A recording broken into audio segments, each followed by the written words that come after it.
So isa po mga kapuramdi sa paraan na ginagawa po natin kapag po tayo ay nagpapalit ng tanim. Dahil syempre, after po ng isang tanim, medyo pinapahinga po natin ng 1 hanggang 2 buwan. Then atin pong kinukultivate ulit yung lupa. So isang paraan po para medyo maka-regenerate po, no? Mapanumbalik po yung lakas ng lupa ay pinapalamanan po natin ng ipot po ng manok na kinompos. So yan po, ano? Yung binubudbud po ni Kuya Bong, binabak po muna natin yung plat, tapos saka po ulit natin isasara. Then sa magkabilang tabi po, itatanim po natin yung mga sili.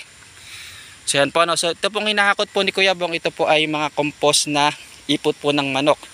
So may nilalagay po tayong gamot dyan para after 2 weeks o mahigit pa ay talagang compost na po, no?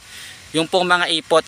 Kasi pag inilagay po natin yan ng sariwa pa, ay may mga pathogens po yan na maari pong makasama sa atin pong mga tanim po na halaman.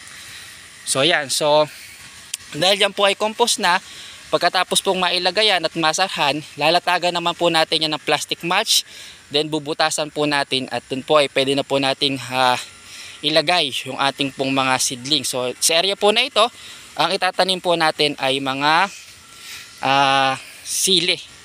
So napakaganda po ng epekto nito pong ano po na ito, nitong ipot po ng manok, dahil ito po ay nakakatulong para mas gumanda yung mga ugat, mas dumami yung sanga, at mas kumbagay lumusog, no po, tumaba yung mga puno ng atin pong mga pananim.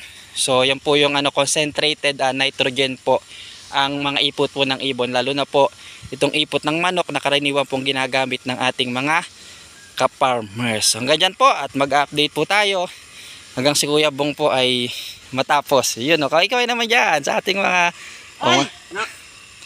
ayan, no? Medyo na